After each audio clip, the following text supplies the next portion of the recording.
تو وہ واپس چلے جاتے تھے، کیونکہ انہیں پتہ ہوتا تھا کہ یہاں سے انہیں کوئی مال و دولت نہیں ملے گا، یہاں سے جو ایڈمنسٹریشن ہے وہ مشکل ہوگی، کیونکہ قبائل آپس میں لڑتے رہتے ہیں، یہاں بڑے سنگلاق پہاڑ ہیں، یہاں پہ ریت ہے، اور کچھ چیز ایسی نہیں ہے کہ جس کی وجہ سے کوئی حکمران جو ہے وہ کسی ایسے علاقے پہ قبضہ کرے، تو وہ بظاہر کیلکولیٹ کرتے ہوں گے، تو ان کا خیال ہوتا تھا کہ یہاں ایڈمنسٹریشن رکھنا، یہاں کے قبائلی لوگوں سے مسلسل جنگ کرنا اور یہاں نظم قائم رکھنا جو ہے وہ مشکل ہوتا ہوگا، اس لیے وہ گویا یہاں پہ نہیں جاتے تھے۔ یہ آپ یوں ہی سمجھیں کہ جیسے ایک پردہ سا رب نے ڈال رکھا تھا عرب کے درمیان اور باقی دنیا کے درمیان، بالکل اسی طرح سے جیسے نبی اکرم صلی اللہ علیہ وسلم جب غار ثور میں حضرت ابو بکر صدیق کے ساتھ تشریف لے کے جاتے ہیں تو مکڑی جو ہے وہ جالا بن دیتی ہے، اسی طرح کا ایک جالا جو ہے وہ بنا ہوا تھا عرب کے بارڈرز پہ، کہ کوئی باہر کے جو انفلوئنس ہیں، وہ اثرات ہیں، وہ اس خطے میں نہیں جا سکتے تھے۔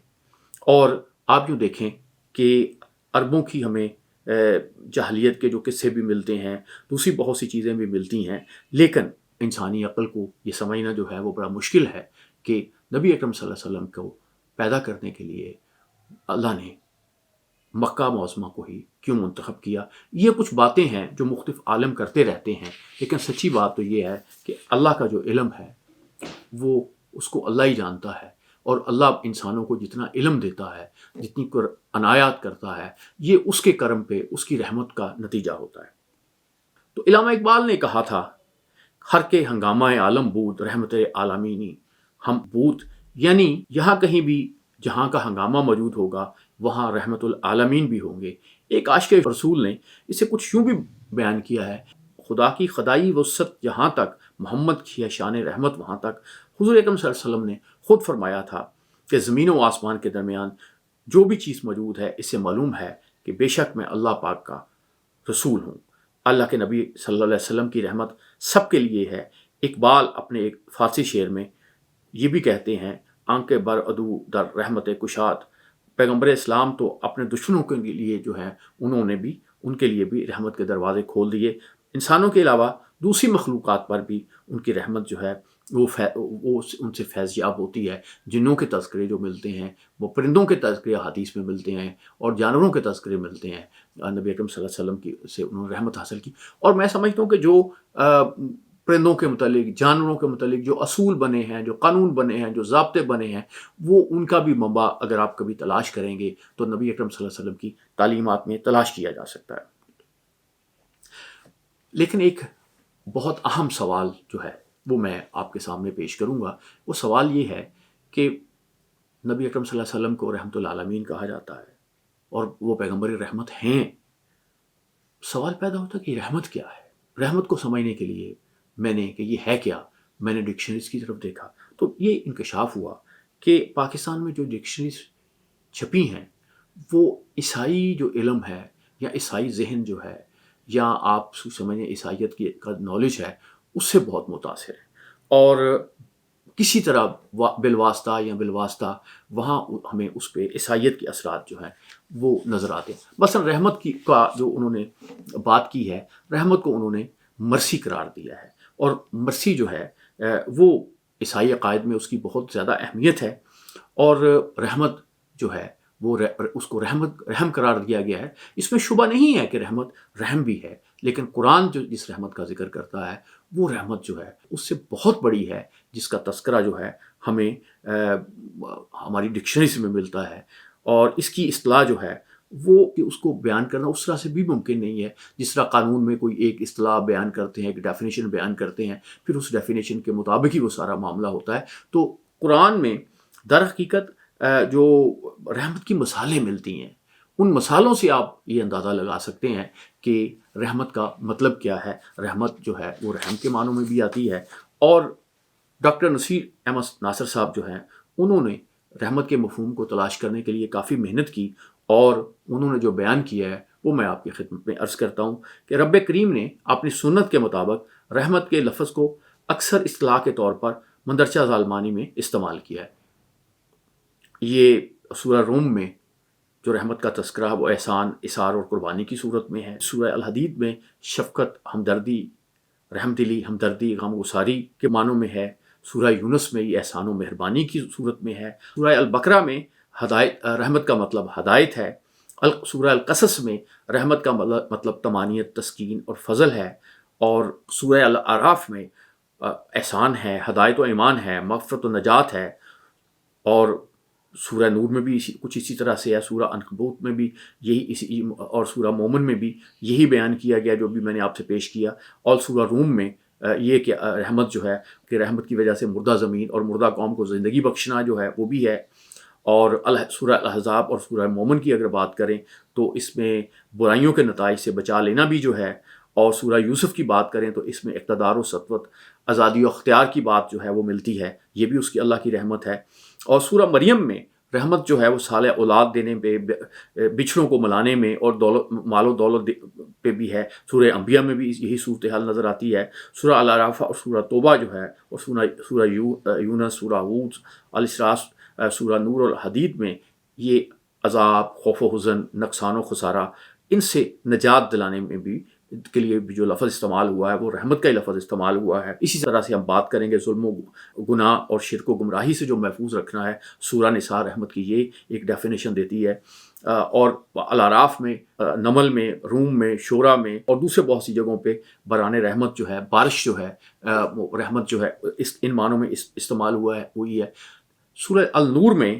تزکیہ قلب و نفس کے لیے رحمت کا لفظ استعمال ہوا ہے۔ سورہ العمران میں، الاعراف میں، توبہ میں، النمل میں، الحدید میں، الدہر میں جو ہے یہ جنت اور اس کی نعمتوں کا تذکرہ جو ہے اس کے لیے رحمت کا لفظ استعمال ہوا ہے۔ اور سورہ الاعراف میں اللہ کی رحمت میں آنے کا مطلب جو ہے وہ اللہ کی پناہ اور نظر کرم میں آنا ہے۔ تو گویا ہم یہ دیکھتے ہیں کہ یہ ساری چیزیں جو اسلام کا یا قرآن کا جو رحمت کا لفظ ہے اس میں شامل ہیں۔ تو اگر نبی اکرم صلی اللہ علیہ وسلم جو ہیں وہ رحمت العالمین ہیں تو اس کا مطلب ہے کہ اللہ نے اپنی یہ جو ساری چیزوں کا مالک، ساری چیزوں کا منبع تو اللہ ہے، لیکن اللہ جس طرح سے لوگوں کو حکومت دے دیتا ہے وہ حکومت استعمال کرتے ہیں، اللہ لوگوں کو پیسے دے دیتا ہے وہ پیسے استعمال کرتے ہیں۔ تو گویا اگر ہم قرآن کے ان معنی میں جائیں تو نبی اکرم صلی اللہ علیہ وسلم کی جو شخصیت ہے اس میں ہمیں یہ ساری چیزیں کسی نہ کسی طریقے سے نظر آتی ہیں، اور ساری چیزیں جو ہیں وہ ہم ان کا مشاہدہ کر سکتے ہیں۔ معزز خواتین و حضرات، ہم اپنے اس پروگرام میں جو ہماری یہ سیریز ہے اس میں نبی اکرم صلی اللہ علیہ وسلم کی رحمت جو ہے اس کا تذکرہ کریں گے۔ اس حوالے سے سیرت کی کتابیں تو بھی آپ نے بہت پڑھی ہوں گی، سیرت پہ پروگرام بھی سنے ہوں گے، لیکن اس حوالے سے کہ یہ رحمت ہے کیا اور رحمت العالمین جو ہیں انہوں نے دنیا کو یہ رحمت کا پیغام کس طرح سے دیا، اس کی بات جو ہے وہ کریں گے۔ ایک اور جو ہے میں سمجھتا ہوں سورہ الحدید میں تھوڑی سی اس کی وضاحت جو ملتی ہے وہ یہ ہے کہ اللہ فرماتا ہے، یہ 13ویں آیت ہے، کہ پھر ان کے درمیان ایک دیوار حائل کر دی جائے گی جس میں ایک دروازہ ہوگا، اس دروازے کے اندر رحمت ہوگی اور باہر عذاب۔ معزز خواتین و حضرات، اگر آپ آیت پہ غور فرمائیں تو بالکل بات واضح ہو جاتی ہے کہ ایک دیوار ہے، ایک طرف رحمت ہے، ایک طرف عذاب ہے۔ گویا رحمت جو ہے اس کا تعلق جنت سے ہے اور جو عذاب ہے اس کا تعلق جہنم سے ہے۔ اور یہ جنت اگر جب آپ دنیا میں اللہ کی رحمت کو آپ کو ملتی ہے تو گویا آپ کو ایک جنت کی کیفیت ملتی ہے۔ اسی طرح سے اگر آپ کو عذاب ملتا ہے، اگر کسی شخص پہ عذاب نازل ہوتا ہے تو در حقیقت وہ کسی لیول پہ، کسی نہ کسی درجے پہ جہنمی جو قوتیں ہیں یا جہنمی جو سزائیں ہیں ان کا تجربہ کرتا ہے۔ تو معزز خواتین و حضرات، اس پہ بڑا غور کرنے کی ضرورت ہے۔ تو قرآن میں جو ہے اللہ تعالیٰ نے فرمایا ہے سورہ الدخان میں کہ ہم ایک رسول بھیجنے والے تھے تیرے رب کی رحمت کے طور پہ، یقیناً اللہ سننے والا اور جاننے والا ہے۔ معزز خواتین و حضرات، گویا یہ رحمت کے جو ہم نے تذکرے کیے ہیں، یہ سارے رحمتوں کے تذکرے جو ہیں یہ اللہ کے نبی جو ہیں ان پہ ہمیں ان میں نظر آتے ہیں، ان کی شخصیت میں نظر آتے ہیں۔ اور اللہ کتنا بڑا ہے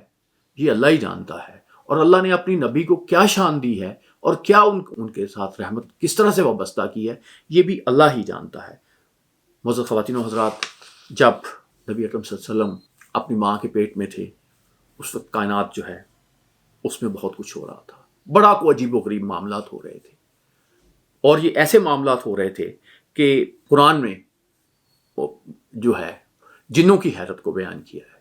کہ جن جو ہے وہ ٹو لگا رہے تھے کہ دنیا میں کچھ ہونے جا رہا ہے۔ تو قرآن میں جو بیان کیا گیا ہے کہ ہم نے آسمانوں کو ٹٹولا تو دیکھا کہ وہ پہرے داروں سے پٹا پڑا ہے اور شہابوں کی بارش ہو رہی ہے، اور یہ کہ پہلے ہم گنسن لینے کے لیے آسمان میں بیٹھنے کی جگہ پا لیتے تھے، مگر اب جو چوری چھپے سننے کی کوشش کرتا ہے وہ اپنے لیے گھات میں ایک شہاب ثاقب لگا ہوا پاتا ہے۔ اور یہ کہ ہماری سمجھ میں نہ آتا تھا کہ آیا زمین والوں کے ساتھ کوئی برا معاملہ کرنے کا ارادہ کیا گیا ہے یا ان کا رب انہیں راہ راست دکھانا چاہتا ہے۔ معزز خواتین و حضرات، یہ بڑی سوچنے والی بات ہے اور بڑی سمجھنے والی بات ہے۔ نبی اکرم صلی اللہ علیہ وسلم جو ہیں وہ پیدا ہونے والے ہیں، ان کے پیدا ہونے سے پہلے آسمانوں میں انتظامات کیے جا رہے ہیں، جن جو ہیں ان سے معاملات کو دور کر دیا گیا ہے، شہاب ثاقب کی ڈیوٹی لگ گئی ہے کہ جو جن جو ہے وہ کچھ گڑبڑ کرے گا وہ شہاب ثاقب ان کی خبر لیں گے، لیکن اس وقت تک کسی کو اس کی خبر نہیں ہے کہ ایسا کیوں ہونے جا رہا ہے اور ایسا کیوں ہوگا۔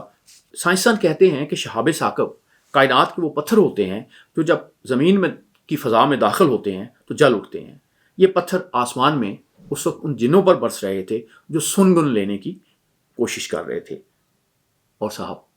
اس زمانے میں یہ پتھر تو کچھ زیادہ ہی عام ہو گئے۔ اگر آپ غور کریں، وہ بھی تو چھوٹے چھوٹے کینکر ہی تھے جو ابرا کی فوج پہ برسے، وہ ابرا جو خانہ کعبہ کو، اللہ کے گھر کو تباہ کرنے کے لیے ہاتھی لے کے مکہ پہ چڑھ دوڑا تھا۔ ابرا جو ہے اس نے اپنا ایک جو ہے عبادت گاہ بنائی تھی، اور اس کا خیال تھا کہ یہ عبادت گاہ جو ہے یہ مکہ کے خانہ کعبہ کی طرح مرکز بن جائے گی، لیکن وہ مرکز جب نہ بنی تو اس نے خانہ کعبہ کو گرانے کا ارادہ کر لیا۔ اور یہ تو وہ باتیں ہیں جو بیان کی جاتی ہیں، لیکن میں سمجھتا ہوں کہ اللہ کے کچھ اپنے معاملات بھی ہوتے ہیں کہ کس طرح سے وہ دنیا پہ یہ ظاہر کرتا ہے کہ کہاں اس کی رحمت کس طرح سے کام کرتی ہے، اس کا غضب کس طرح سے کام کرتا ہے۔ تو اسی دور میں جب رحمت العالمین جو ہیں وہ مکہ میں اپنی والدہ محترمہ کے پیٹ میں تھے، تو ایک غضب جو ہے اس کا نظارہ دنیا نے کیا۔ ابرہ جو ہے وہ 60,000 فوج لے کے، کوئی 13 ہاتھی لے کے، جنگی ہاتھی لے کے چل پڑا مکہ کی طرف۔ عربوں کے لیے یہ ایک پہلی لڑائی تھی جس میں ہاتھی حصہ لے رہے تھے، اس سے پہلے انہوں نے ایسی جنگ نہیں دیکھی تھی۔ ابرہ جو ہے وہ ماردار کرتا ہوا اس کی فوج مکہ کی طرف بڑھی، اور وہ 6 میل دور جو ہے اس نے قیام کر لیا۔ اور ایک کام انہوں نے یہ کیا کہ انہوں نے وہ جو علاقوں میں لوگ تھے ان کی چیزیں اٹھانی شروع کر دیں۔ اسی میں حضرت محمد صلی اللہ علیہ وسلم کے جو دادا ہے حضرت عبد المطلب کے اونٹ جو ہیں ان پہ بھی قبضہ ہو گیا، اور جب حضرت عبد المطلب جو ہیں وہ ابرہ کے پاس گئے تو وہ تھوڑا سا پریشان ہو گیا۔ اس نے دیکھا کہ یہ جو ہیں، یہ جو عرب سردار ہے، یہ ان سے اپنے اونٹوں کی بات تو کر رہا ہے کہ وہ واپس کر دیے جائیں، یہ اس خانہ کعبہ کو بچانے کے لیے کوئی بات نہیں کر رہا جس کو میں گرانے کے لیے آیا۔ اب ابرہ جو ہے جس دن اپنی فوج کا رخ جو ہے وہ خانہ کعبہ کی طرف کرتا ہے تو پھر ایک عجیب واقعہ پیش آتا ہے۔ ہاتھی جو ہیں وہ خانہ کعبہ کی طرف چلنے سے انکار کر دیتے ہیں۔ ہاتھی جو ہانکنے والے ہیں وہ انہیں مارتے ہیں، بہت مارتے ہیں، لیکن ہاتھی جو ہے نام نہیں لیتے چلنے کا۔ لیکن ایک عجیب بات یہ ہوتی ہے کہ جب وہ ہاتھیوں کا رخ جو ہے وہ یمن کی طرف کر دیا جاتا ہے تو ہاتھی چلنا نہیں بلکہ دوڑنا شروع ہو جاتے ہیں، لیکن جیسے انہیں ان کا رخ جو ہے وہ کعبہ کی طرف کیا جاتا ہے، مکہ کی طرف کیا جاتا ہے، وہ بالکل ہٹنے سے انکار کرتے۔ جب یہ واقعہ پیش آ رہا تھا، جب ابرہ کے جو فوجی تھے وہ ہاتھیوں کو خانہ کعبہ کی طرف دھکیل رہے تھے، تو حضرت عبد المطلب جو تھے انہوں نے بیت اللہ کا دروازہ پکڑا ہوا تھا اور یہ دعا کر رہے تھے، اے میرے پروردگار، ان سے مقابلے میں تیرے سوا کسی کی امید نہیں رکھتا، اے میرے پروردگار ان سے اپنے حرم کی حفاظت فرما، بے شک اس گھر کا دشمن تیرا دشمن ہے، بلا شبہ تیری بستیوں پر کبھی غلبہ حاصل نہیں کریں گے یہ لوگ۔ جب یہ دعا کر رہے تھے حضرت عبد المطلب، اور ابرہ تھا اس کی فوج کے سالار تھے، وہ کوشش کر رہے تھے کہ ان کی فوج جو ہے وہ تھوڑے سے چند قدم چل سکے، مکہ کی طرف بڑھ سکے، لیکن ہاتھی چلنے سے انکار کر رہے تھے۔ یہ جو مزدلفہ اور منا کے درمیان ایک وادی ہے، وہ محصر کے مقام پہ، یہاں پہ یہ واقعہ پیش آیا، اور نبی اکرم صلی اللہ علیہ وسلم جو ہیں وہ اس وادی سے بڑی تیزی سے گزر جاتے تھے، اور ہدایت بھی یہی کی گئی ہے کہ چونکہ یہ غضب کا مقام ہے، یہاں پہ پڑاؤ نہ کیا جائے، یہاں پہ قیام نہ کیا جائے۔ تو کیا ہوا؟ چونکہ میں بڑی احتیاط کر رہا ہوں کہ کوئی ایسی چیز آپ کے ساتھ شیئر نہ کروں جس کی صنعت نہ ہو، جس کا معاملہ نہ ہو، تو اس پہ میں مولانا مودودی صاحب نے جو اس واقعے پہ بات کی ہے، میں آپ کی خدمت میں وہ پیش کرتا ہوں کہ جب یہ فوج جو ہے وہ جا رہی تھی، بڑھ رہی تھی اس طرف، تو کیا ہوا کہ پرندوں کے جھنڈ اپنی چونچوں اور پنجوں میں سنگریزیاں لیے ہوئے، یعنی چھوٹے چھوٹے پتھر لیے ہوئے، وہ پتھر جو ایک طرف جنوں کو پڑ رہے تھے، دوسری طرف اب وہ ان پتھروں نے انسانوں پہ کو اٹیک کرنا شروع کر دیا۔ وہ جو جنوں کو پتھر پڑ رہے تھے اس کی شہادت تو صرف قرآن دیتا ہے، لیکن یہ جو واقعہ پیش آیا اس کی شہادت تو اس وقت سب لوگوں نے دی، ہمیں شاعری میں بھی ملتی ہے، اور میں اگلی آپ سے تھوڑی دیر کے بعد اس پہ مزید گفتگو کروں گا کہ مولانا مودودی صاحب کے مطابق اتنے میں پرندوں کے جھنڈ اپنی چونچوں اور پنجوں میں سنگریزے لیے ہوئے آئے، اور انہوں نے اس لشکر پر سنگریزوں کی بارش کر دی۔ جس پر بھی یہ کنکر گرتے اس کا جسم گلنا شروع ہو جاتا۔ محمد بن اسحاق اور اکرمہ کی روایت ہے کہ یہ چیچک کا مرض تھا، اور بلاد عرب میں سب سے پہلے چیچک اسی سال دیکھی گئی۔ ابن عباس رضی اللہ تعالیٰ عنہ کی روایت ہے کہ جس پر کوئی کنکری گرتی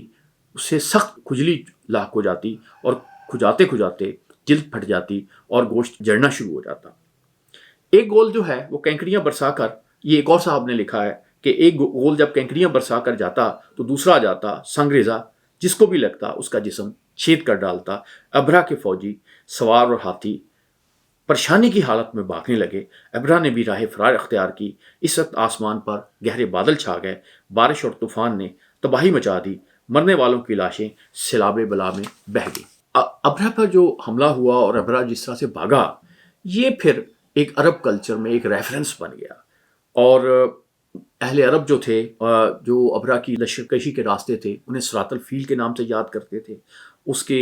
راستے میں آنے والے چشموں کو عین الفیل کا نام دیتے تھے، اور جس مقام سے اس نے